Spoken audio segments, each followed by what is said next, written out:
அழுத்தி அழுத்தி அறிவாள் வெல்வோம் அறிவாள் வெல்வோம்னு, என்னோட அறிவாளை வெல்வோம்னு ஒரு தலைப்பு இருக்குது அப்படின்னா திருப்பி திருப்பி பார்த்தா அறிவால் வெல்வோம். அது இந்த தொகுத்து தொடங்கும் போது என்னென்னா ரொம்ப சுத்தமாக நம்ம உச்சரிச்சிடணும் அப்படின்னு இல்லு குழப்பத்தில் வந்துடும். நான் மேடையில் கவிஞர்கிட்ட சொன்னேன், ஒரு புத்தகத்தை எடுத்து காமிச்சிங்க பார்த்தீங்களா, ஒற்றுப்பிள்ளை இருக்குது அப்படின்னு. ஐய நீங்கள் என்ன இதில் ஒன்றை தான் பார்த்துருக்கீங்க, முழுக்க படிச்சிங்கன்னா புத்தகம் பூரா இருக்கும் அப்படின்னாரு. நான் ஆங்கில இலக்கியத்தை பாடமாக படித்தவன். ஆனால் ஆங்கில இலக்கியத்தில் மதிப்பெண் குறைச்சி வாங்கினேங்கிறாக ஒரு தடவை கூட என் வீட்டில் நான் கடிந்து கொள்ளப்பட்டதே இல்லை. கடிந்து கொள்ளப்பட்டது எல்லாமே எப்பெல்லாம் தமிழை தப்பாக பேசுகிறோனோ அதற்குத்தான் அதிகமாக கடிந்து கொள்ளப்பட்டிருக்கேன். என் பெற்றோர் எனக்கு முதல்ல சொன்ன அறிவு என்ன அப்படின்னா, முதல்ல தாய்மொழியை நல்லா படிச்சு அப்புறம் மற்ற மொழியெல்லாம் தன்னால் வந்துடும்னு. அப்படித்தான் மனுஷவர்கள் குறிப்பிட்ட முந்தா நாள் நடைபெற்ற 2 நாட்களுக்கு முன்னர் நடைபெற்ற முதல்வர்கள் தலைமையில் கல்வியில் சிறந்த தமிழ்நாடை தாய்மொழியை நல்லா படித்தனால தான் ஒரு புள்ள ஜப்பானிய மொழி படிச்சிச்சு இல்லையா? நம்ம எல்லாரும் ஏதோ நம்மளே ஜப்பானிய மொழி படிச்சிட்ட மாதிரி மகிழ்ச்சி அடைஞ்சோம். எப்படி ஹிந்தி படிக்கிறேன்னா மகிழ்ச்சி அடைவோமோ அப்படி ஜப்பானிய மொழி படித்த ஒரே மாநிலம், ஜப்பானிய மொழி படித்த பிள்ளையை கேட்டு சந்தோஷப்பட்ட ஒரே ஒரு மாநிலம் இந்தியாவிலே தமிழ்நாடாக மட்டும்தான் இருக்கும்.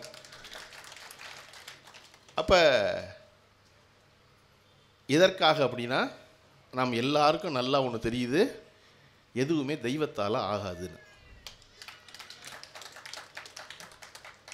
எப்படி மனுஷ தலைப்பு கேட்டாங்களோ அப்படி எங்கிட்ட தலைப்பு கேட்டாங்க. நான் கொடுத்த தலைப்பு தெய்வத்தால் ஆகாது, அவ்வளோதான். அதை நம்ம மாவட்ட ஆட்சியர் என்ன நினச்சிருப்பாருன்னா, ரொம்ப தெய்வத்தால் ஆகாதுன்னா யாராவது 10 பேர் கத்த போகிறான், அதனால தெய்வத்தால் ஆகாது எனினும் அப்படின்னு ஒன்று சேர்த்தார். அதில் தெய்வத்தால் ஆகாதுன்னாவது சாதாரணம் வந்திருக்கும், அதை போய் தெய்வத்தால் ஆகாது எனினும் அப்படின்னு சொன்னால் என்னென்னா இன்னும் அழுத்துது. அதில் அதாவது எனக்கு நம்ம திராவிடர் கழகத்துடைய அருள்மொழி இருக்காங்கல்ல அக்கா, வழக்கறிஞர், அவங்க தான் சொல்லுவாங்க, இந்த நாட்டில் அத்தனை பேரும் கடவுள் மறுப்பாளர் தான், அவ்வளவு பேர் கடவுள் மறுப்பாளர் தான் அப்படிவாங்க. எப்படி அப்படிவாங்க? இதை போல் இன்ட்ரி எடுக்கிறவங்க, எப்போ நீ உன் வீட்டை பூட்டிட்டு ஒரு தடவை தொங்கி பார்க்குறியோ அப்போவே நீ கடவுள் மறுப்பாளர் தான். 35 ரூபாய்க்கு பூட்டுவாங்க நினைக்க நீ கடவுள் மறுப்பாளர் ஆகிட்ட இல்லையா? அதனால் தெய்வத்தால் ஆகாதுன்னு இந்த மாநிலத்துக்கு எல்லாருக்கும் தெரியும். ஆனால் வேறு வழி இல்லை. நான் எப்பொழுதுமே சாமி கும்பிட்றால நல்லா பத்திரமா பார்த்துக்குங்க. ஏன் தெரியுமா? எதுக்கு சாமி கும்பிட்றோம்? நம்ம கஷ்டத்தை மனுஷ போயிட்ட சொல்ல முடியல, சிரிக்கிறான். போய் கடவுள்கிட்ட போய் சொன்னால் கடவுள் சிரிக்க மாட்டார், பேசாமல் இருப்பார். அப்போ நல்லது, நமக்கு போய் சொல்கிறக்கு ஒரு ஆள் வேணும். அதனால கடவுளை கும்பிட்றோம், பத்திரமா பார்த்துக்கணும். ஒரு கதை சொல்லுவாங்க, ஒரு அம்மா ரொம்ப நாள் சர்ச்சுக்கு இயேசுனுடைய அப்போஸ்தலர்களில் ஒருவரான சென்ட் லூக்கை தொட்டு கும்பிட்டு, வயசான பாட்டி, அது தொட்டு கும்பிட்டு போகுது. இப்போ சர்ச்சுக்கு புதுசாக ஒரு ஃபாதர் வந்திருக்காரு. வந்த ஃபாதர் பங்குல யார் யாரும் இருக்காங்க தெரிஞ்சுக்கணும்ல எல்லாரையும். அப்படிங்கும்போது இந்த பாட்டியும் தெரிஞ்சுக்கிறாரு. யாருப்பா அந்த பாட்டி? இல்லை, அந்த பாட்டி தான் நம்ம பங்கில் இருக்க வயசான பாட்டி. கரெக்டாக ஞாயிற்றுக்கிழமை மாதத்துக்கு வந்துட்டு எல்லா சுருவத்தையும் தொட்டு கும்பிட்டு தான் போகும் அப்படின்னோன்னா, இப்போ ஒரு தொடர்ந்து 3 ஞாயிற்றுக்கிழமையாக ஃபாதர் அந்த பாட்டியை பார்க்குறாரு. பாட்டி எப்போவுமே ரொம்ப கண் பார்வை மங்கின ஒரு பாட்டி தனக்கு எட்டாத கையோட ஒவ்வொரு சுருவமாக தொட்டு கும்பிட்டு, ஒவ்வொரு சுருவம்னா ஒவ்வொரு பொம்மையாக, கடவுள் இருக்கும்ல, எல்லா அப்போஸ்தலர்களும் இருப்பாங்க, எல்லா டிசைப்பிளும் எல்லாரையும் தொட்டு கும்பிட்டு சென்ட் லூக்கை தொட்டு கும்பிட்டு கையை கீழே கொண்டு வந்தால் சென்ட் லூக் காலடியில் சாத்தானை மிதிச்சுக்கிட்டு இருக்காரு. அதுவும் இருக்குது அந்த பொம்மையில். கீழே சாத்தானே தொட்டு கும்பிட்டு பாட்டி போகுது. இதை ஃபாதர் கவனிச்சிட்டாரு. கவனித்த ஃபாதர் அதுக்கப்புறம் 2 வாரம் கழித்து பாட்டியை மெதுவாக கூப்பிட்டு, பாட்டி வாரம் கும்பிட்றியே, அது யாருன்னு தெரியுதா? அப்படின்னா தெரியுது. யார்? செயின்ட் லூக்கை கும்பிட்ற, சரி, ஆனால் உன் கண் பார்வை சரியில்லாதனால தடவிக்கிட்டே கீழே அவர் போட்டு மிதிச்சுக்கிட்டு இருக்க சாத்தானையும் கும்பிட்ற, தெரியாமல் அதையும் சேர்த்து கும்பிட்ற நீ அப்படின்னா, பாட்டி சொல்லிச்சா, இல்லை தெரிஞ்சு தான் கும்பிட்றேன் அப்படின்னு. என்ன தெரிஞ்சு கும்பிட்றேன்னு? இல்லை, நான் பண்ணியிருக்க காரியம் சொர்க்கத்துக்கு போனால் செயின்ட் லூக் பார்த்துக்கிட்டோம், ஒருவேளை நரகத்துக்கு போனால் காலில் இருக்க சாத்தான் பார்த்துக்கிட்டு தெரிஞ்சு தான் கும்பிட்றேன் அப்படின்னு. இப்போ பாட்டிக்கு நல்லா தெரியுது தெய்வத்தால் ஆகாதுன்னு. எதுக்கு ஒரு கும்பிடு இங்கேயும் போட்டு வைப்போம், எங்கே போய் போகிறோன்னு தெரியல அப்படின்னு. இதை போன்ற இருக்க ஒரு சூழல்களில் நாம் எதை சிந்திக்க வேண்டியிருக்கிறது அப்படிங்க வச்சிங்கன்னா, மனுஷனுக்கு ரொம்ப கனமாக ஒன்று ஆரம்பித்தார். இவ்வளவு அறிவான ஒரு சமூகத்தில் இயற்கை பேரிடரில் இறப்பதையே மனம் ஒப்புக்கொள்ளாது. ஒரு செயற்கை பேரிடரில் 40 குடும்பங்கள் நடுத்தருவில் நிற்கின்றன என்பது எத்தனை பெரிய சோகம் நினச்சி பாருங்க. நேற்று மாலை 6 மணிக்கு அது இல்லை. எந்த அறிவும் இல்லாமல், எந்த உணர்ச்சியெல்லாம் இப்படி போய் ஒரு 40 குடும்பத்தினுடைய வாழ்க்கை இன்னைக்கு இருட்டுக்கு வந்துருச்சுங்கிறது வந்து எவ்வளவு பெரிய பின்னடைவு இந்த மாநிலத்துக்கு. அதற்கு 2 நாளைக்கு முன்னாடி நம்ம பிள்ளைகளை புறம் வச்சு கொண்டாடுறோம் நம்ம மேடையில். இனி இது விளம்பரப்படுத்தலாமா, இதெல்லாம் ஒரு மலிவான யுக்தி இல்லையா, இந்த அரசாங்கம் இப்படி செய்யலாமா அப்படின்னு கேட்ட எல்லாருக்கும் நான் சொன்னது, ஆமாம் செய்வோம். ஏன்னா படிச்சிருக்குது எங்கள் பிள்ளைய, அதனால மேடை ஏற்றி செய்வோம், இது விளம்பரம் தான், கண்டிப்பாக செய்யணும் அப்படின்னு. இந்த புத்தக திருவிழாவே இருக்குல்ல, புத்தக திருவிழாவை நான் என்னுடைய இளமை காலத்தில் இந்த புத்தக திருவிழாவுக்காக சென்னைக்கு பயணப்பட்டிருக்கேன். அதன் பின்னாடி நான் அறியத்தான் மதுரையில் நட ஆரம்பிச்சிச்சு. அப்புறம் பெரிய ஊர்களில் மட்டும்தான் இருந்துச்சு. தகடூர் புத்தக பேரவை போல, மருத்துவர் செந்தில் போல முயற்சி எடுத்ததனால் சின்ன சின்ன ஊர்களில் 5 வருஷத்துக்கு முன்னாடி தான் ஆரம்பித்தது. இந்த தமிழ்நாடு அரசு திராவிட முன்னேற்ற கழக ஆட்சி அமைந்த பிறகு தான் இதை அத்தனை இடத்துல எங்கெல்லாம் புத்தக கண்காட்சி நடந்ததோ அந்த இடத்திலெல்லாம் அரசாங்கம் அதை ஆதரிக்கும் என்று சொல்லி பணம் செலவழித்து இதை மாநிலம் முழுவதும் ஒரு திருவிழாவாக புத்தகம் வாசிப்பதை மாற்றியது இந்த ஆட்சி தான். மனு சொன்னது போல் இது அரசியல்னு சொல்ல மாட்டேன், இதுதான் அரசியல். உங்களை படிக்க வைக்கணும்னு நினைக்கிறது தான் முக்கியம். அதனால திராவிட முன்னேற்ற கழகம் ரொம்ப ரொம்ப முக்கியம். எனக்கு மு.க. ஸ்டாலின் அவ்வளவு பிடிச்சிருக்குண்ணா. ஒரு சுபலட்சுமி மேடை ஏறி பேசுவா அப்படின்னா இங்கே வாமான்னு கூப்பிட்டோன்னே அந்த சுபலட்சுமி வந்ததோ பேனா வாங்கினதோ முத்தம் வாங்கினதோ முக்கியம் இல்லை, அந்த சுபலட்சுமி நிமிர்ந்து ஒரு நடந்து வந்தா பாருங்க, அங்கேருந்து அங்கே வரையும் அந்த நிமிர்ந்த நடைய சுபலட்சுமியை கொடுத்தது எதுனா படிப்பு கொடுத்துச்சு. 2 மாநில முதல்வர் உட்காந்துருக்காங்க, ஒரு தயக்கமும் இல்லாமல் அவ்வளவு நிமிர்ந்து ஒரு புள்ள 15 வயசில் நடந்து வர்ற கம்பீரத்தை ஒரு பொம்பளை பிள்ளைக்கு கொடுக்கும்னா படிப்பை தவிர இந்த உலகத்தில் வேற எதுவுமே அந்த கம்பீரத்தை கொடுக்காது யாருக்குமே. அந்த சுபலட்சுமியை என் வீட்டு பிள்ளையாக இன்னைக்கு இருந்தால் இல்லை அத்தனை பேர் பார்த்தேன். அப்படி பார்க்கும்போது அதை தொடர்ச்சியாக பள்ளிக்கூட படிப்பு மட்டும் படிப்பு இல்லை, பள்ளிக்கூட படிப்புக்கு அப்புறமும் ஒரு படிப்பு இருக்குது. அந்த படிப்பு எங்கே படிக்க முடியும்? புத்தக திருவிழா படிக்க முடியும். புத்தக திருவிழா மாதிரி இடத்துல இருக்கும்போது தான் இவ்வளவு எழுதப்பட்டிருக்கா அப்படின்னு முதல்ல ஒருத்தர் தெரிய வரும். எல்லோரும் என்னிடம் சொல்வார்கள், ஏதாவது புத்தகம் எழுதுங்க அப்படின்னு. நான் சொன்னேன், ஏதாவது எழுதணும்னா நான் தருமபுரி மாவட்டத்தில் பிறந்திருக்கணும். ஏன்னா தருமபுரி மாவட்டத்தில் தான் படிக்கிற ஆளை விட எழுதுகிற ஆள் அதிகம். என்ன நேற்றுலேருந்து பார்க்குறேன், யார் கேட்டாலும் ஒரு புத்தகம் போட்டுருக்கேங்கிறாங்க. நேற்று உள்ளே வந்தோன்னு மருத்துவர் செந்தில் ஒரு புத்தகம் கொடுத்தாரு, தருமபுரி முதல் பூட்டான் வரைன்னு. அந்த புத்தகத்தில் வாங்கி இங்கே இன்றைக்கி வந்து உட்கார நம்ம உயர்கல்வித்துறை மேனாள் அமைச்சர் பழனியப்பன் அவர் சொல்கிறார், என் நண்பர் வந்திருக்காரு உதயசூரியன்னு, அவர் ஒரு புத்தகம் போட்டிருக்காருங்கிறாரு. நான் திரும்பி மனுஷன் பார்த்தேன். ஏன்னா மனுஷன் சொன்னார், போன வருஷம் நான் வந்துட்டு கிளம்பி போகும்போது தருமபுரியிலேருந்து அந்த 10 நாளில் வெளியிடப்பட்ட புத்தகங்களுடைய எண்ணிக்கை மட்டும் 250 புத்தகம் என் கார் பூரா இருந்துச்சுன்னாரு. ஆனால் என்னைய சொன்னால் நான் எழுத மாட்டேன். ஏன்னா என்னுடைய அண்ணன் எனக்கு முதல்ல படிக்குமா எனக்கு ஒன்று சொன்னார், நீ 10,000 பக்கம் படித்தாதான் ஒரு பக்கம் எழுதலாம்னாரு. நீ 10,000 பக்கம் படிக்கணும், அப்போ தான் ஒரு பக்கம் எழுதலுக்கு தகுதி வருது உனக்கு. அப்படின்னா 10,000 பக்கமாக இருக்கும் ஒருத்தனுக்கு படிக்கிறதுக்கு அப்படின்னு நினச்சா அது எங்கே போய் பார்க்கணும்னா புத்தக திருவிழாக்களில் போய் பார்த்தீங்கன்னா தான் தெரியும் இவ்வளவு புத்தகம் எழுதப்பட்டிருக்கா அப்படின்னு. அது வெறும் புத்தகமா இல்லை, இந்த சமூகத்தின் மேல் ஒரு மனிதன் கொண்டிருக்கிற அக்கறை, ஒரு சமூகத்தின் மேல் ஒரு மனிதன் கொண்டிருக்கிற அன்பு. ஏன் எழுத்தாளர் ஆசிரியருங்கிறோம்? ஆசிரியர் என்பவர் தான் தன் அடுத்த தலைமுறை மேல் அன்பு வைக்கிறவர், அடுத்த தலைமுறையின் மேல் அன்பு வைக்கிறவர். அவர் ஒரு வழக்கறிஞரோ மருத்துவரோ எல்லாருமே சிறந்தவர்கள் தான். ஆனால் அது ரொம்ப அழகாக சொல்லுவார் நடிகர் அமீர்கான். ஒரு மருத்துவர் தப்பு பண்ணலாம், ஒரு பேஷண்ட் செத்து போவான். ஒரு பொறியாளர் தப்பு பண்ணலாம், ஒரு கட்டடம் இடிஞ்சு விழுகும். ஆனால் ஒரு ஆசிரியர் தப்பு பண்ணால் ஒரு தலைமுறையே அழிஞ்சிடும். ஆசிரியர் தப்பு பண்ணிடக்கூடாதுன்னு. அப்போ ஆசிரியர்களை நம்பினா சமூகம் இது. நம்ம பிள்ளைகளை படின்னு சொல்லி நான் தொட்டெடுக்கிறேன். எதனால் எனக்கு மு.க. ஸ்டாலின் ரொம்ப பிடிக்கும்னா, எனக்கு தெரிஞ்சு இந்த தமிழ்நாட்டில் காமராஜ் அவர்கள் எல்லா இடத்திலும் பள்ளிக்கூடத்தை திறந்து கல்விக்கண் திறந்தவராக அறியப்பட்டார். ஆனால் அதன் பிறகு இந்த 50 ஆண்டு காலத்தில் நம்முடைய முதல்வர் மு.க. ஸ்டாலின் அவர்கள் தான் பிள்ளைகளின் கல்வியின் மேல் இவ்வளவு அக்கறை கொண்டு அத்தனை பேரையும் படியுங்கள்னு ஏறுற மேடையெல்லாம் சொல்லுகின்ற முதல்வரை நீண்ட நாள் கழித்து தமிழகம் சந்திக்கிறது.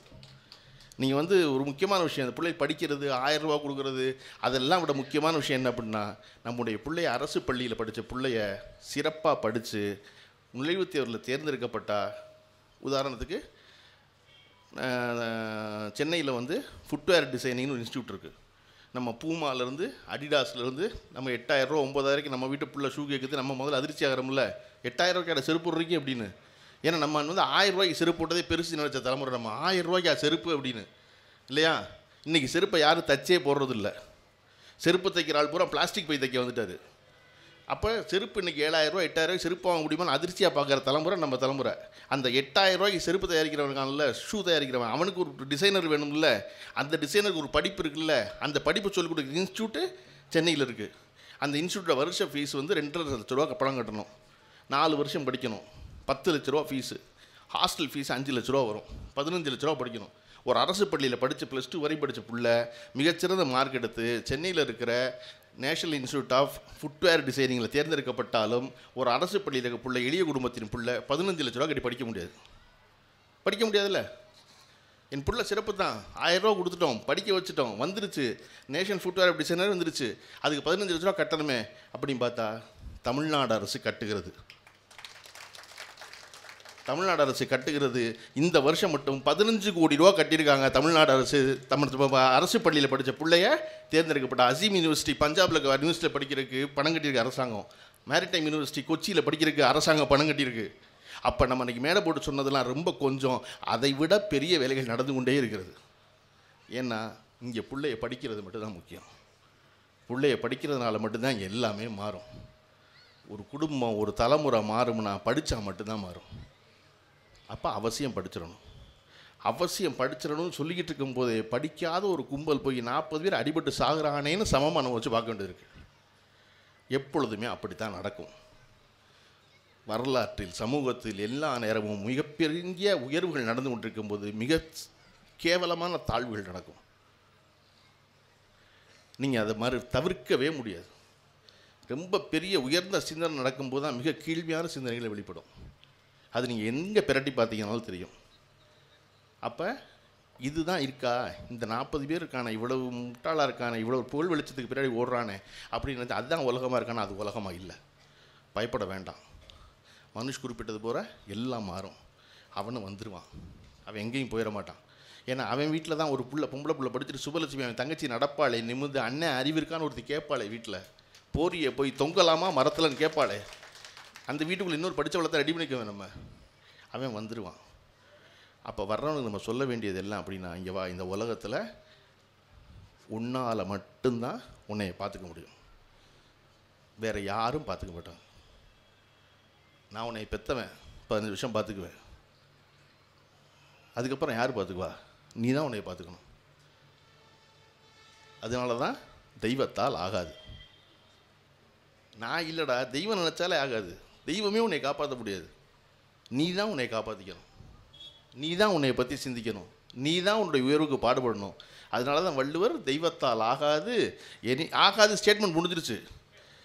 தெய்வத்தால் ஆகாது முதல்ல ஸ்டேட்மெண்ட் முடிஞ்சிருச்சு. சரி, என்னப்பா தெய்வத்தாலே ஆகாது என்னப்பா செய்கிறது? நீ உன்னைய பார்த்துக்கிட்டா நல்லா வந்துடுவ. எனினும் முயற்சி தன் மெய் வருத்த கூலி தரும். நீ உன்னைய பார்த்துக்க, நீ நல்லா வந்துடுவ வாழ்க்கையில் அப்படின்னு. நீங்கள் எப்பொழுதும் நீங்கள் நினச்சி பாருங்கள். இன்றைக்கி வந்து நம்ம அண்ணன் முன்னாள் அமைச்சர் பழனியப்பெல்லாம் சட்டமன்ற உறுப்பினராக இருந்தவர். மனுஷ் அடுத்து வந்து சட்டமன்ற உறுப்பினர் ஆக போகிறவர் இல்லையா? நம்ம ஆக போகிறவரை விட்டுருவோம், ஆனவரை வச்சுக்குவோம். இன்றைக்கி நம்ம வந்து பதவி ஏற்கும்போது உளமாற பதவி ஏற்கிறோம்ல இல்லையா? கொஞ்சம் பேருக்கு இன்னமும் கடவுளின் பேரால் பதவி ஏற்கிறான். இது வந்து 1868 ஒரு தேர்தலில் ஒருத்தர் தோக்குறாரு இங்கிலாந்து பாராளுமன்றத்துக்கு. இங்கிலாந்து பாராளுமன்றத்தில் தோல்வியடைகிறார். திருப்பி 1874 ரெண்டாவது தேர்தல் தோல்வியடைகிறார். 1880 மூணாவது தேர்தலில் அவரே வெல்றார். 2 தடவை தோல்வியை சந்தித்த ஒருத்தர் தேர்தலில் 3வது தடவை வென்றா என்ன செய்வார்? சீக்கிரம் போய் ஒரு சீட்டை பிடிச்சி உட்காரணும் பார்ப்பார். ஏன்னா ஏற்கனவே 2 தடவை தோற்று போயிருக்கோம், உள்ளே போய் சீட்டை பிடிச்சி உட்காருவோம் இடத்துல அப்படின்னு. ஆனால் அந்த 1880 3வது தடவையாக வென்ற அவர் என்ன சொல்கிறாரு? நான் கடவுள் மறுப்பாள, நீ பைபிளில் சத்தியம் பண்ணி பதவி ஏற்றுக்க சொல்கிற, நான் பதவி ஏற்றுக்க மாட்டேங்கிறார். இங்கிலாந்து பாராளுமன்றம் குழப்பமாயிருச்சு. ஏன்னா அந்த கேள்வி அதுவரை எவனும் எழுப்பலை. அந்த பூரா புத்தகத்தை கொடுத்தாங்க, பைபிளை கையில் வச்சாங்க, சத்தியமாக பதவி ஏற்றுன்னு வந்துட்டான். ஒரு ஆள் 2 தடவை தோற்று பாராளுமன்றத்துக்குள்ளே வந்தால் பேர் சார்ல்ஸ் பிராட்லா. என்ன நீங்கள் எதாவது நான் சும்மா வாய்க்கு வந்து அடிச்சு விட்டு போகிறேன்னு நினைக்கக்கூடாது இல்லை? உங்கள் ஃபோனில் தட்டிங்கன்னா வரும் அது. அவர் பேர் சார்ல்ஸ் பிராட்லா. அவர் வந்து நான் பைபிள் மேலெல்லாம் சத்தியம் பண்ண மாட்டேன். நான் போய் ஒவ்வொருத்தனையாக பார்த்து ஒவ்வொருத்தனையாக கும்பிட்டு எனக்கு ஓட்டு போடுன்னு கேட்டு நான் ஜெயிச்சு வந்தால் நீ பைபிளில் பதிவேற்றுக்க சொல்லுவியா? அதெல்லாம் எதுக்க மாட்டேன். அப்படின்னா இப்போ என்ன செய்யறது இல்லை பாராளுமன்றத்துக்கு என்ன செய்யலாம்? என்ன செய்கிறது? நீங்கள் கிளாஸில் ஏதாவது டீச்சருக்கு தெரியாத பதில் கேட்டக்கூடாது, கேள்வி கேட்டக்கூடாது. கேட்டால் என்ன சொல்லுவாங்க? Get out. இங்கிலாந்து பாராளுமன்றம் சார்ல்ஸ் பிராட்லாவை கெட் அவுட்டுருச்சு அந்த கேள்விக்கு பதில் சொல்ல தெரியாமல். அவர் பதவி அடைந்த வெற்றி செல்லாது அறிவிச்சிருச்சு. நார்த்தாம்ப்டன் தொகுதியிலும் ஜெயிக்கிறார் அவர். சார்ல்ஸ் பிராட்லா அதுக்காக தயங்கவே இல்லை. மறுபடியும் தேர்தல் அறிவிப்பில்லை, நான் மறுபடியும் நிற்பேன்னாரு. நின்னா 2வது வரையும் ஜெயிச்சார். 2வது ஜெயிச்சா வர்றதுக்கு முன்னாடியே நம்ம இங்கிலாந்து பாராளுமன்றம் தயாராகிருச்சு. ஆகா ஒருத்தன் வருவானே பைபிளில் பதிவேற்றுக்க மாட்டேன்னு சொல்லுவானே, இவன் என்ன செய்கிறது? அவன் என்ன செய்கிறது? அவனை பிடிச்சி ஜெயிலில் போட்டாங்க. அவன் ஜெயிலில் உட்காந்துட்டு பரவாயில்ல என் தொகுதிக்கு ஒரு ஆள் வேணும்ல, நான் பதவியேற்றானே ஆகணும் அப்படிங்கிறான். ஜெயிலில் வச்சு அவன் தேர்தல் வென்று செல்லாதுன்னு அறிவிச்சு அவன் ஜெயிலுக்குள்ளே இருக்கான். மறுபடியும் தேர்தல் நடக்குது. 3வது வரையும் சார்ல்ஸ் பிராட்லா ஜெயிச்சிட்டான். யார்? தெய்வத்தால் ஆகாதுன்னு சொன்னவன், பைபிளில் பதிவேற்றுக்க மாட்டேன்னு சொன்னவன். இதெல்லாம் பெரிய தொந்தரவாக இருக்குது. என்னப்பா உனக்கு வேணும்? நான் என்ன சொல்கிறான்? I won't swear on Bible, I will அஃபர்ம்ங்கிறான். 1886 சார்ல்ஸ் பிராட்லாவோட வெற்றி வந்து அறிவிக்கப்பட்டு அவர் மெம்பர் ஆகிட்டார். மெம்பர் ஆகி 1888 இங்கிலாந்து பாராளுமன்றத்துடைய சட்டம் திருத்தப்படுது. இனிமே யாரும் பைபிளின் பேரால் சத்தியம் பண்ண வேண்டியதில்லை, உறுதி சொன்னால் போதும். அதன் விளைவாகத்தான் இன்றைக்கி பழனியப்பன் சார் வரைக்கும் வந்து போய் உளமாற உறுதி ஏற்கணும்னு சொல்கிறோம் இல்லையா? அது வந்து ஆரம்பித்தது சார்ல்ஸ் பிராட்லா தான். இது எனக்கு எங்கே தெரியுது அப்படின்னா, வெறும் ஐஏஎஸை மட்டும் படிக்காமல் புத்தகம் படிப்பதையே தன் தொழிலாக வைத்திருக்கிற, வழக்கமாக வைத்திருக்கிற முன்னாள் ஐஏஎஸ் அசோக் வர்தன் ஷெட்டி வந்திருந்தார் இல்லையா? அவரை சந்திக்க போனால் அவர் எனக்கு தகவலை சொல்கிறாரு. எனக்கு இது சுவாரஸ்யமாக இருக்கேன்னு உடனே போய் அந்த சார்ல்ஸ் பிராட்லாவை பற்றி படிக்க ஆரம்பிக்கிறேன். படிக்க ஆரம்பித்தா சார்ல்ஸ் பிராட்லா பக்கம் பக்கமாக எழுதியிருக்காரு செக்யூலரிசம் பற்றி. செக்யூலரிசம் என்ற வார்த்தை உருவான பிறகு முதல்ல செக்யூலர் சொசைட்டிங்கிற பேரில் இங்கிலாந்தில் ஒரு இயக்கமாக ஆரம்பித்தது சார்ல்ஸ் பிராட்லா தான். தன் 2 தோல்விக்கு பிறகும் செக்யூலரிசத்தை தூக்கி பிடிக்கணுங்கிறதுக்காக நான் பைபிளின் பேரால் பதவி ஏற்றுக்கொள்ள மாட்டேன்னு சொல்லி அடம் பிடிச்சவன் அந்த சார்ல்ஸ் பிராட்லா தான். அந்த செக்யூலரிசத்தை பற்றி தான் அவனுக்கு பிறகு 95 ஆண்டு காலம் கழித்து நம்ம இன்றைக்கி இந்தியாவில் பேசிக்கிட்டு இருக்கோம். எந்த மதத்தையும் பிடிச்சிக்கிட்டு தொங்காதீங்க, அவசியம் இல்லை, செக்யூலரிசம் தான் ரொம்ப சிறப்புன்னு சொல்கிறதுக்கு நமக்கு தாத்தா ஒருத்தன் இங்கிலாந்தில் இருந்திருக்கான். சார்ல்ஸ் பிராட்லா பெரியாருக்கு தெரியுமான்னு தெரியல, தெரியாமல் ஒருத்தர் சொல்லியிருக்காரு. அப்போது பெரியாருக்கு ஒரு பெரியாரா? பல பெரியார் இருந்திருக்காங்க. நமக்கு தெரிஞ்சு ஒரு பெரியார் இல்லையா? நம்ம ஏன் வந்து திரும்ப திரும்ப பேரறிஞர் அண்ணாவையும் பெரியாரையும் சொல்லிக்கிட்டே இருக்கோம்? எல்லா நேரமும் நமக்காக சிந்தித்ததுனால அவர்களை சொல்லிக்கொண்டே இருக்கிறோம். நீங்கள் நினச்சி பாருங்கள், அண்ணா இந்த உலகத்தில் வாழ்ந்தது 59 ஆண்டுகள், 60 ஆண்டுகளை நிறைவு செய்யலை. மணிவிழா கொண்டாடல. அவர் 59 வருஷத்தில் இறந்து போகிறாரு. இறந்து போய் 58 வருஷம் ஆச்சு. அண்ணா இறந்து 58 வருஷம் ஆச்சு. இப்போ அண்ணாவின் வயது 59ஆ? ஒருத்தன் இறப்புக்கு பிறகு 58 ஆண்டு காலம் நினைவில் கொள்ளப்படுவானா? கோட் பண்ணப்பட்டுக்கிட்டே இருக்கார் அண்ணா, நினைவுறுத்தப்பட்டுக்கிட்டே இருக்கார். எப்பெல்லாம் எங்கெல்லாம் எந்த அரசியல் கூட்டத்திலாம் அறிவற்ற ஒரு கூட்டம் கூடுதோ அப்பெல்லாம் அண்ணா நினைவு கூறப்படுகிறார். இத்தனை தம்பிகளை வைத்து இத்தனை பேரையும் இரவு நேர பாடசாலைகள் போல நடத்தி அறிவுறுத்தி, கழக கூட்டம் என்பது கழக கூட்டம் அல்ல, மாலை நேர பல்கலைக்கழகம்னு சொல்லி தம்பி பேசுவான் தம்பிகளை முன்னிறுத்தி ஒரு மிகச்சிறந்த அடுத்த கட்ட தலைவரை உருவாக்கின அண்ணா வாழ்ந்தது 59 ஆண்டு காலம்தான். அதன் பிறகு 58 ஆண்டு காலமாக தமிழ்நாடு அண்ணாவை பேரறிஞர் அண்ணா கொண்டாடி கொண்டே இருக்கிறது. அப்படின்னா எவ்வளவு மகத்தான வாழ்க்கை வாழ்ந்திருப்பான். அப்போ அந்த அண்ணா எவ்வளவு புத்தகம் படிச்சிருப்பாங்கிறத நீங்கள் முக்கியமாக ஞாபகம் வச்சுக்க வேண்டியது. அண்ணா ஏன் அவ்வளவு பேசினார்? படித்ததை பூரா பேசணும். இவ்வளவு கூட்டமாக ஒரு மனிதர் பேசுவார். அண்ணாவினுடைய மொத்த படைப்பும் எடுத்து அடுக்குனீங்கன்னா அது அண்ணாவை விட உயரமானதாக மாறும். அவ்வளவு எழுதியிருக்கார் ஒருத்தர், அவ்வளவும் தம்பிக்கு. ஏன்னா தம்பி படிக்கலை, நான் படித்தது பூரா தம்பிக்கு சொல்லிடணும். கோபிச்செட்டிப்பாளையத்தில் ஒரு கூட்டத்துக்கு போகிறார் அண்ணா. அவரை கூட்டிகிட்டு போகிறவர் ஒரு வழக்கறிஞர். அண்ணா சொல்கிறாரு, ஐயோ எதையா நீங்கள் வந்து இந்த வழக்கறிஞர் சங்கத்தில் எல்லாம் பூரா வந்து உயர் சாதியினர் தான் இருப்பாங்க. ஆனால் அண்ணா சொல்கிறது 1957 யாருக்கும் என்னை பிடிக்காது, யாரும் நமக்கு ஓட்டு போடவும் போகிறதில்ல, அங்கே போய் அசோசியேஷனில் பேசி என்ன பண்ண போகிறோம் அப்படின்னா, கூட்டிகிட்டு போகிறவருக்கு என்ன அப்படின்னா, டேய் நீங்கள்லாம் படித்தவங்களா, அதுக்கு மேலே படித்த ஆள் எங்கிட்ட ஒரு ஆள் இருக்கார் அப்படின்னு அண்ணாவை கொண்டு போய் அங்கே நிப்பாட்டணும்னு ஆசை. சரி ஓகே அப்படி கட்சி வேலைகள் அதெல்லாம் பேசிக்கிட்டே விழா நடக்கிற மண்டபத்துக்கு போயாச்சு. மண்டபத்துக்கு மேலே ஏற போகும்போது அண்ணாவை பேச கூப்பிட்டவர் சொல்கிறாரு, அண்ணா அண்ணா இங்கிலீஷில் பேசுங்கண்ணா அப்படின்னு. நமக்கு எப்போவுமே அப்படி தானே, நமக்கு எப்போ பெரிய சந்தோஷம் வரும்னா, நம்ம படிக்க வச்ச நம்முடைய புள்ள வீட்டுக்கு வந்த யாராவது ஒரு அதிகாரிகிட்ட இங்கிலீஷில் பேசிட்டா நமக்கு அன்றைக்கி அதை விட மிகச்சிறந்த சந்தோஷம் வேறு எதுவுமே இருக்காது. என் புள்ள இங்கிலீஷில் பேசிடுச்சு தடை இல்லாமல் அப்படின்னு. அப்போ நமக்கு எப்போவுமே நமக்கு தெரிஞ்ச நமக்கு பிடிச்ச ஒருத்தர் அந்த மொழியை பேசினா சந்தோஷப்படுவோம். அவர் ஏறும்போது அண்ணா இங்கிலீஷில் பேசிடுங்க அப்படின்னா அண்ணா திரும்பி இது வேறையா அப்படின்ட்டு சரின்ட்டு ஊக்குங்கிறாரு. மேடைக்கு போயாச்சு. உட்கார்ந்துருந்தால் எல்லாம் கோபிச்செட்டிப்பாளையத்துடைய வழக்கறிஞர்கள் அத்தனை பேரும் 90 விழுக்காடு உயர் சாதி. அண்ணா உட்காந்துருக்காரு. இப்போ மேடைக்கு அண்ணாவை கூப்பிடணும். அண்ணாவுக்கு எப்போவுமே என்னென்னா, மேடைக்கு போகும்போது தலைப்பு சொல்லணும், தலைப்பில் தான் பேசுவார். தலைப்பை பற்றியே பேசிக்கல, 2 பேர் கட்சியை பற்றி பேசிகிட்டே வந்ததுனால. இப்போ மேடைக்கு வந்து அடுத்து அண்ணா பேசுவார்னு சொல்லிவிட்டு அண்ணாவை கூப்பிட்டவர் அங்கே போகிறாரு உட்கார்றதுக்கு. அண்ணா அங்கே நின்று வரணும். வரும்போது ஐயோ தலைப்பு சொல்லலை அப்படிங்கிறாரு. உடனே இவர் திருப்பி இங்கே வந்து அண்ணா கிட்ட சொல்லாமல் மேடைக்கு வந்து அடுத்த Anna will delivery speech on the topic டெமோக்ரஸிங்கிறார். இப்போ அண்ணாவுக்கு அப்போ தான் தெரியும் டெமோக்ரஸின்னு. சரியா?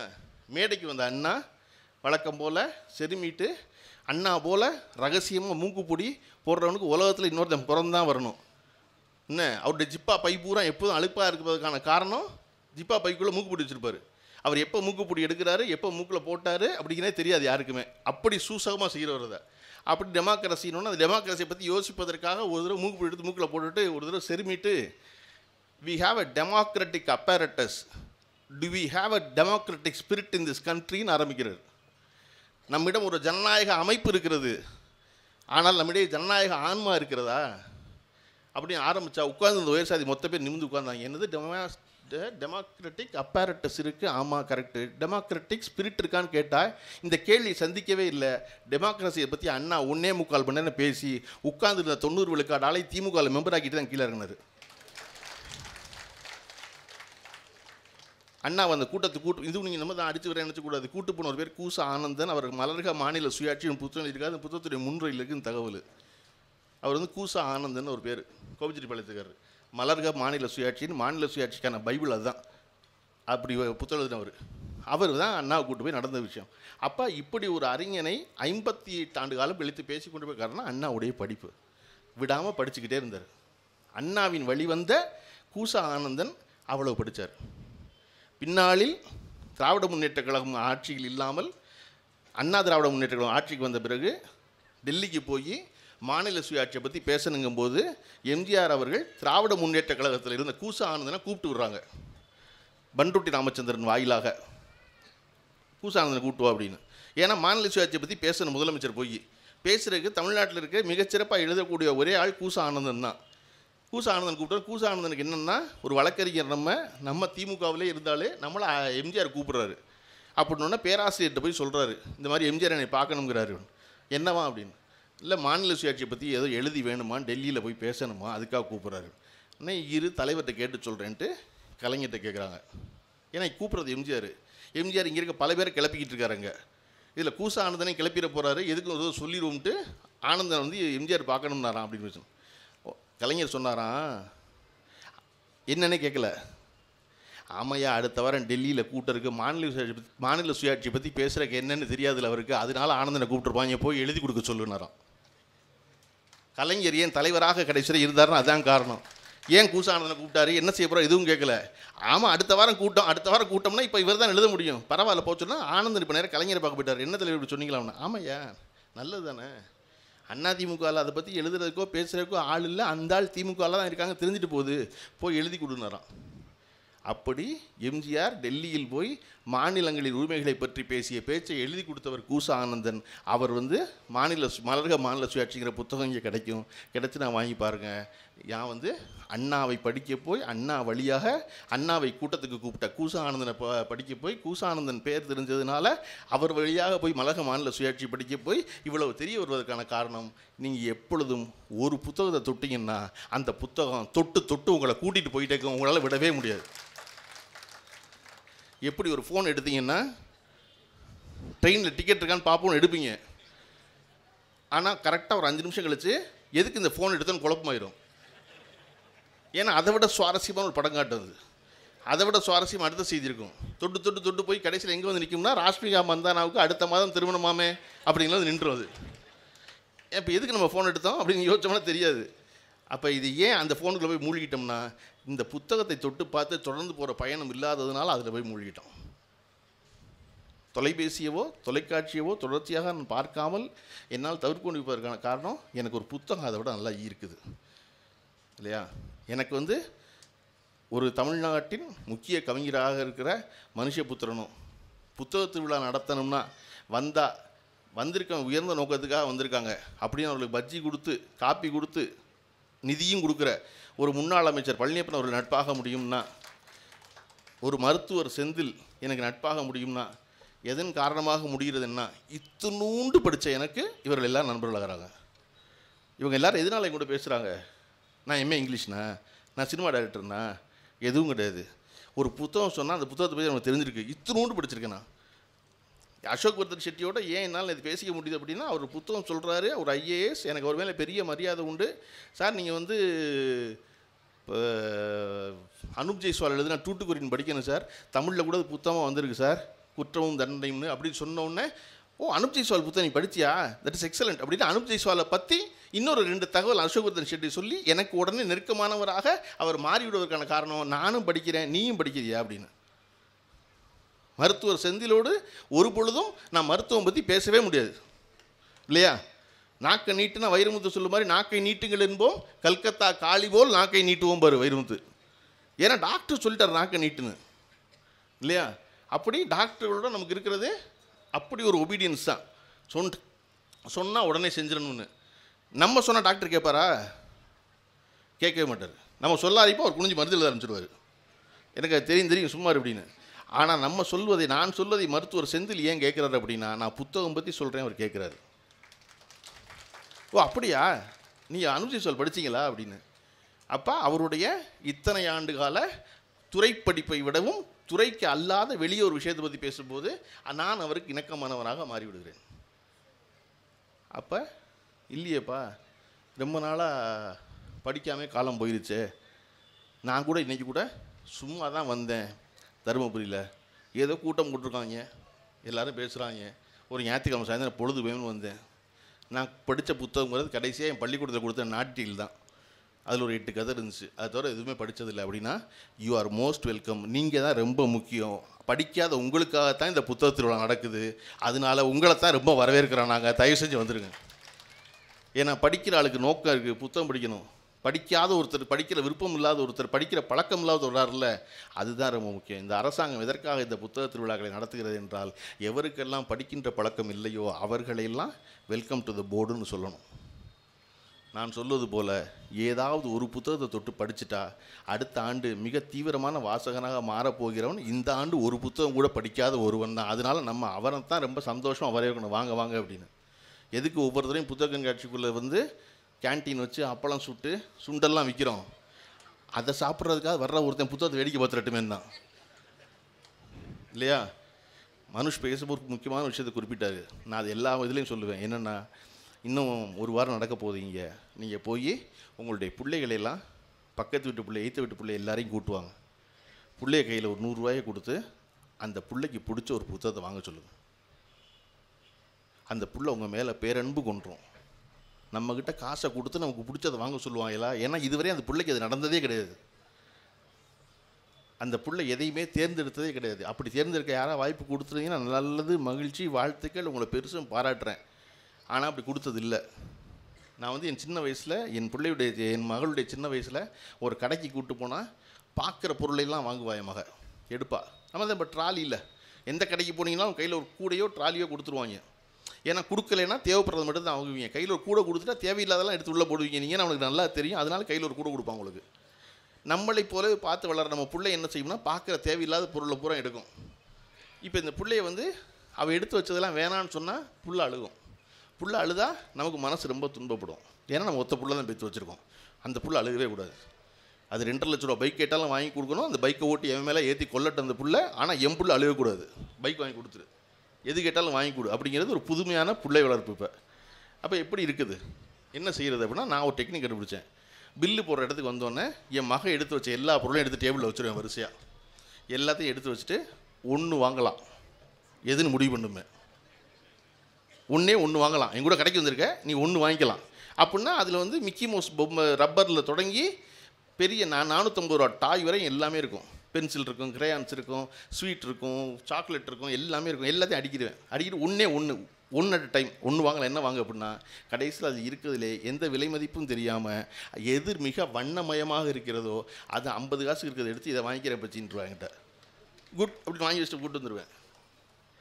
கூப்பிட்டு வந்ததுக்கப்புறம் பின்னாளில் ஒரு 7 வயசு 8 வயசு வந்து காசை என்ன தெரியும் காலம் வந்த பிறகு என் பிள்ளைக்கு நான் சொன்னது, ஒரு கடைக்கு போனால் 10 ரூபாய்க்குள்ள ஒரு பொருள் இருந்தால் நீயே வாங்கலாம், என்கிட்ட கேட்க வேண்டாம். எடுத்தோன்னே விலை பார்க்கணும் எல்லாத்துக்கும். 10 ரூபாய்க்கு மேலே இருந்தால் எங்கிட்ட கொண்டு வந்து காட்டணும் நீ. ஏன்னா அது 10 ரூபாய்க்கு மேலே ஒர்த்தா இல்லையான்னு உனக்கு தெரியாது, எனக்கு தான் தெரியும், நான் தான் சம்பாதிக்கிறவன். அதனால எனக்கு காட்டணும் அப்படின்னா அவள் 10 ரூபாய்க்குள்ளே இருந்தால் எடுத்து கையில் வச்சுக்குவா. அந்த பொருளுடைய விலை 12 ரூபா அப்படின்னா எடுத்துக்கொண்டு வந்து எங்களுக்கு அப்பச்சி இது வாங்கலாமா அப்படிம்பாவ. நான் பார்த்துட்டு வாங்கக்கூடாது, 12 ரூபா ஒருத்தரில் இந்த ஷார்ப்னர் 6 ரூபாய்க்கு கிடைக்கும், வச்சிரு கொண்டு போய் அப்படின்னா வச்சுருவா. ஏன்னா எங்கள் டீலே என்ன அப்படின்னா 10 ரூபாய்க்கு நான் கேட்க மாட்டேன், நீ எதை வேணாலும் வாங்கலான்ட்டு. அவளுக்கு வயசு 10 10 ரூபாய் 50 ரூபா ஆக்குனேன். அவளுக்கு வயசு 15 50 ரூபாய் 100 ரூபா ஆக்குனேன். 100 ரூபாய்க்குள்ள எது வேணாலும் நீ வாங்கலாம் அப்படின்னு. அப்போ உடனே ஒரு கண்டிஷன் மட்டும் நான் போடல, புத்தக கடைக்கு கூப்பிட்டு போனால் எந்த விலைக்கு வேணாலும் நீ புத்தகம் வாங்கலாம். அதுக்கு வந்து இந்த 50 100 ஸ்லாப் செல்லாது, நீ நல்லா 500 ரூபாய்க்கு வாங்கணும். 500 ரூபாய்க்கு ஒரு காமிக் புத்தகம் வாங்குவா. என் நண்பர்கள் சொல்லுவாங்க 500 ரூபாய்க்கு ஒரு காமிக் புத்தகத்தை வாங்கலாமான்னு. நான் சொல்லுவேன் வாங்கலாம், ஏன்னா அதை அவள் தேர்ந்தெடுத்தது, அதை படிக்கணும்னு அவள் முடிவு பண்ணுறா, வாங்கிட்டோம். இது 500 ரூபா ஒரு காமிக் புத்தகத்தை கொடுக்க வேண்டிய ஒருத்தர் இல்லை அப்படின்னு தெரிய வரும் பொழுது அவள் ஒரு வாசகியாக உருவாகிடுவா இல்லையா? 8 வயசு பிள்ளைக்கு என்ன தெரியும் அது வாசகியாது இல்லை, அதுக்கு ஒரு கலர்ஃபுல் புக் வேணும், அந்த புக்கு நிறைய படம் சொல்லணும், படமாக இருக்கணும் அப்படின்னு நினைக்கிது. அதை படிக்க அனுமதிச்சா அவர் சரியான ஒரு ஆளாக வாசகியாக மாறிடுவா. எப்போ என் மகள் இப்போ வயசு அவளுக்கு 20 ஆகுது, அவள் படிக்கிற புத்தகத்தை அவள் தான் தேர்ந்தெடுக்கிறாள். அதனால எனக்கு அச்சமே இல்லை, அவள் தன்னுடைய கணவனை இதை விட சிறப்பாக தேர்ந்தெடுப்பான்னு நான் நம்புகிறேன். ஏன்னா அவள் புத்தகத்தை தேர்ந்தெடுத்தவள் இல்லையா?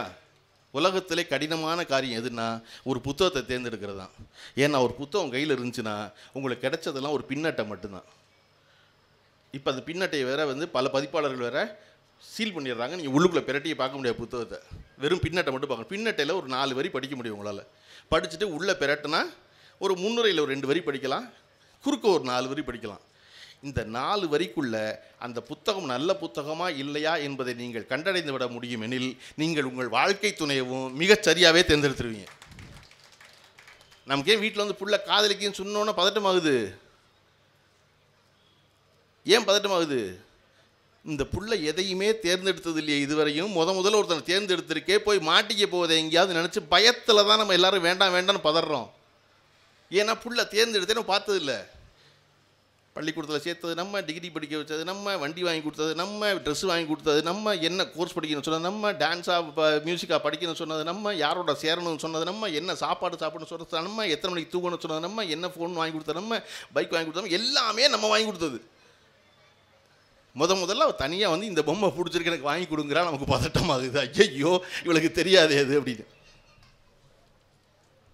அப்போ ஒரு தேர்ந்த வாசகர் என்பவர், ஒரு தேர்ந்த வாசிப்பாளர் என்பவர் தன் வாழ்க்கையில் தவறான முடிவெடுத்து விட முடியாது என்பதை தான் அவர் எளிமையாக குறிப்பிட்டு பிள்ளைக்கு பணம் கொடுக்காங்க. நீங்கள் பிள்ளைகளை அவர்களை புத்தகம் வாங்க வைங்க, அவங்க வாங்கினா அது தெரிஞ்சிடும். பிள்ளைகள் படிக்கிற புத்தகத்தில் நமக்கு தெரிஞ்சிடும். எப்பொழுதும் எவரும் மோசமான புத்தகத்தில் தேங்கி விடவே மாட்டார்கள், நான் உத்தரவாதம் கொடுக்குறேன். உலகத்தில் மோசமான புத்தகம் இருக்கா? இருக்குது. மோசமான எழுத்தாளர் இருக்காரு. ஆனால் ஒரு வாசகன் என்பவன் மோசமான புத்தகத்திலேயோ மோசமான எழுத்தாளரையோ தேங்கி விடவே மாட்டான். அவன் அந்த இடத்துல அடித்து பிறண்டு மேலே வந்துடுவான், அங்கே இருக்க மாட்டான் அவன். அதுபடி ஒருத்தன் அழுக்கிலே கிடக்க மாட்டான், வந்துடுவான் மேலேறி. அப்போ நம்ம நம்பி இதை போன்ற விஷயங்களை இன்னொருத்தரோட பேச வேண்டியிருக்கு. வீட்டில் பிள்ளைகளை வச்சுக்கிட்டு தயவு செஞ்சு அரசியல் பேசுங்க. அரசியல் என்ன நினைக்கிறீங்க பற்றி பிள்ளையை கேட்கட்டும். முதல்ல ஒரு அரசியல் விழிப்புணர்வு உள்ள பிள்ளைகளை சமூகம் வளர்த்தெடுக்க முடியாது, வீடு தான் வளர்த்தெடுக்க முடியும். யாருக்கு ஓட்டு போட்டேன், யாருக்கு ஓட்டு போடல, யார் என்ன செய்கிறா, என்ன சமூகத்தில் என்ன மாற்றம் நடந்திருக்கு பேசுங்க. ஒரு தலைமுறையே நம்ம படித்து மீண்டு எழுந்து வந்திருக்கிறோம். சாதிய அடக்குமுறையிலேருந்து மாறி இருக்க தமிழ்நாடு. நீங்கள் வடநாடு போனீங்கன்னா உங்களுக்கு தெரியும் இன்னும் எவ்வளவு மோசமாக இருக்குன்னு. இன்னும் எல்லாரும் தன்னுடைய சாதிய அடையாளங்களை துருத்திக்கிட்டு வெளியே காமிச்சிக்கிட்டு இருக்கான் நாடு பூரா இல்லையா? ஒரு பெரிய அலுவலகத்தில் கார்ப்பரேட் கம்பெனியில் உயர் பதவியில் இருப்பான், ஆனால் உச்சி குடுமி வச்சுருப்பான். ஒரு பெரிய மல்டி மில்லியனர் இருப்பான், ஆனால் தன் பேருக்கு பின்னாடி ஜாதியை போட்டிருப்பான். தமிழ்நாட்டில் அப்படி இல்லாமல் நம்ம ஆயிட்டமே நல்லா. எப்படி ஆனோம் அப்படின்னா அது எப்படி பிள்ளைக்கு தெரியும்? பிள்ளைக்கு தெரியணும்ல, பிள்ளைக்கு தெரியணும்னு அதை பேசணும்ல. நம்ம வீட்டில் என்ன தெரியுமா ஆணுச்சு, எப்படி தெரியுமா வந்தேன் அப்படின்னு. நான் ஒரு கல்லூரி வச்சுருக்கேன், அந்த கல்லூரியில் டிஎன்பிஎஸ்சிக்கு புத்தகம் வாங்குகிறேன், ஒரு நூலகம் வச்சுருக்கேன், துணை முதல்வர் திறந்து வச்சார் அப்படின்னு முன்னாள் அமைச்சர் பழனியப்பன் சொல்லுவாங்க. காரணம், மீண்டும் இந்த தருமபுரியிலேருந்து இன்னொரு 50 பேர் அரசு பதவிக்கு வந்துவிட மாட்டார்களா, வருவதன் மூலமாக அவர்கள் குடும்பம் மீடறி விடாதாங்கிற ஒரு முன்னாள் அமைச்சருடைய ஆசை தான் போய் ஓடி போய் புத்தகம் வாங்கி சொல்லுது. அப்போ அந்த பிள்ளைகளுக்கு எப்படி தெரியும் இத்தனை மாற்றம் நடந்திருக்கு இந்த சமூகத்தில்னு? அதை நம்ம வீட்டில் பேசினா தெரியும். வீட்டில் பேசுவதற்கு என்ன செய்கிறது? நமக்கு தெரியணும் முதல்ல. நான் சொல்கிறேன் இல்லையா, இந்த வருஷம் 15 கோடி ரூபா அரசு பள்ளியில் படித்த பிள்ளைகளுக்கு அரசாங்கம் பணம் கட்டியிருக்குன்னு. அது எப்போ தெரியும்? வீட்டில் பேப்பர் வாங்கி படித்தா தெரியும். ஃபோனில் தான் எல்லா நியூஸும் வருது, டிவியில் தான் எல்லாத்தையும் பார்த்துட்றேன்னு ஒரு பொய்யான எண்ணத்தில் இந்த சமூகம் வாழ்ந்துக்கிட்டு இருக்கு. டிவியில் எல்லாத்தையும் நீ தெரிஞ்சுக்க முடியாது, ஃபோனில் எல்லாமே வராது. நீங்கள் தினசரி சுஜாதா அவர்கள் சொல்வது போல் நாணயமாக இந்த சமூகத்தை பற்றி கவலைப்படுகிற ஒரு நாளிதழ் வாங்கி படிங்க. ஒரு நாளிதழ் வாங்கினீங்கன்னா அது அங்கேயே கிடக்கும், அதை பெரட்டும் புள்ள. குறிப்பாக கண்டிப்பாக இங்கிலீஷில் ஒன்று வாங்குங்க. பிள்ளைக்கு என்ன பிடிச்சிருக்கோ அதை படிக்கும். சினிமா நியூஸ் தான் படிக்கும், கிரிக்கெட்டை தான் பார்க்கும், ஸ்போர்ட்ஸ் பேஜ் தான் படிக்கும். ஆனால் படிக்கட்டும். இங்கிலீஷ்கிற வார்த்தைகளோட புழக்கம் ஏற்படும் பிள்ளைக்கு. என் பிள்ளை நல்ல இங்கிலீஷ் பேசணும்னு நினைக்கிறோம்ல. இன்றைக்கி தமிழ்நாடு பொழைச்சக்கான காரணம் நம்ம வச்சுருக்கிற இருமொழி கொள்கை. இந்தியா பூரா மும்மொழி கொள்கையால் வீணாக போன பொழுது அண்ணா அவர்கள் சொன்னது தான் இருமொழி கொள்கை. நமக்கு நம்ம எல்லாருக்கும் இங்கிலீஷ் தெரியும், என்ன தெரியாது? இங்கிலீஷில் பேச தெரியாது. கரெக்டாக? ஆனால் எவனா தப்பாக இங்கிலீஷ் பேசினா தெரியும் இல்லையா? இல்லாட்டினா இந்த நாட்டின் உயர் பதவியில் இருக்க ஒரு பேசுகிற இங்கிலீஷை பார்த்து அந்த நாடே சிரிக்குமா? ஏன்? நமக்கு நல்ல இங்கிலீஷ் தெரியும் தமிழ்நாட்டில். நான் பேச மாட்டேன், ஏன்னா எனக்கு தருமபுரியில் பேசுகிறக்கு ஆள் இல்லை. நான் தோசை சாப்பிட்ற போகிறது அதியன் ஹோட்டலில் போய் பக்கத்தில் உட்காந்துருக்கவனோட எப்படி இங்கிலீஷில் பேசுகிறது? இங்கிலீஷ் எப்போ வரும்? பேசுனா வரும். இங்கிலீஷ் எப்போ வரும்? படித்தா வரும். ஏன் தொடர்ந்து பேசவோ தொடர்ந்து படிக்கவோ தொடர்ந்து பேச வரல நமக்கு? ஏன்னா வார்த்தை தெரியல இல்லையா? ஒருத்தரால் தொடர்ச்சியாக பேசிவிட முடிகிறது. ஏன் அப்படின்னா சரியான வார்த்தைகளை மனம் சிந்திக்கும் பொழுது மூளை எடுத்து கொடுக்குது. இந்த இடத்துல இந்த வார்த்தை தான் சொல்லணும் அப்படின்னு. அப்போ படித்தா தான் வார்த்தை தெரியும். படிக்காத போது வார்த்தை தெரியும். வொக்காபுலரி இருக்காது. வொக்காபுலரி இல்லைன்னா யோசிக்க வேண்டியதுதான், தடுமாற வேண்டியதுதான். அப்போ தடுமாறாமல் இருக்கணும் அப்படின்னா வார்த்தை தெரியணும். வார்த்தை தெரியணும்னா உங்கள் பிள்ளைகளை சுற்றி ஆங்கில புத்தகங்களும் தமிழ் புத்தகங்களும் முதல்ல இறஞ்சி கிடக்கட்டும். எல்லோரும் எவ்வளவோ செலவழிக்கிறோம். தயவு செஞ்சு வாங்கின புத்தகத்தை படிச்சிட்டியா, அப்போ தான் அடுத்த புத்தகம் வாங்கி தருவேன்னு சொல்லாதீங்க. மனுஷ் மொழியில் சொல்லணும்னா அதுதான் மிகப்பெரிய வன்முறை. புத்தகம் என்பது படிப்பதற்குள்ள, வாங்குவதற்கு. முதல்ல வாங்குங்க எல்லாரும். ஏன்னா வீட்டுக்குள்ளே எவ்வளவோ வாங்குகிறோம். போன வருஷம் அக்கா மக கல்யாணத்துக்கு வாங்கின பட்டு புடவை 14,000 ரூபா ஒரு தடவை தான் கட்டியிருக்கோம். அதுக்கப்புறம் பீரோக்குள்ளேயே தான் இருக்குது. 14,000 கொடுத்து கட்டினவங்க வாங்கினவங்க இருக்கா? தினந்தனமாக எடுத்து கட்டிக்க அந்த பட்டு புடவையே. 14,000 ஒரு பட்டு புடவை வாங்க முடியும்னா 1500 புத்தகம் வாங்குவோமே. அதை படிக்க வேண்டாம், இருந்துட்டு போகுது. யாராவது ஒருத்தன் எடுத்து படிப்பான், கண்டிப்பாக படிப்பான். உங்கள் வீட்டில் இருக்கிற புள்ள கண்டிப்பாக படிக்கும். அதை எடுத்து பெறட்டும் ஒரு நாளைக்கு என்னென்னு. அதனால் எல்லாரும் மாதம் குறைஞ்சபட்சம் உங்களால் எவ்வளவுக்கு முடியுமோ அவ்வளவுக்கு புத்தகம் வாங்கி முதல்ல அடுக்குங்க. வீட்டில் புத்தகம் அடுக்குனீங்கன்னா புத்தகம் படிக்க ஆரம்பிங்க. புத்தகம் படிச்சிங்கன்னா புள்ள நடிகங்கூட்டுற அரசியல் கூட்டத்துக்கு போகாது, மரத்தில் ஏறி விழாது, சமூகம் நல்லா இருக்கும். அவசியம் எல்லாரும் படிங்க. நன்றி, வணக்கம். இந்த தகவல் உங்களுக்கு பிடிச்சிருந்தா லைக் பண்ணுங்க, உங்க ஃப்ரெண்ட்ஸுக்கு ஷேர் பண்ணுங்க, மறக்காம எங்க சேனலுக்கு சப்ஸ்கிரைப் பண்ணுங்க.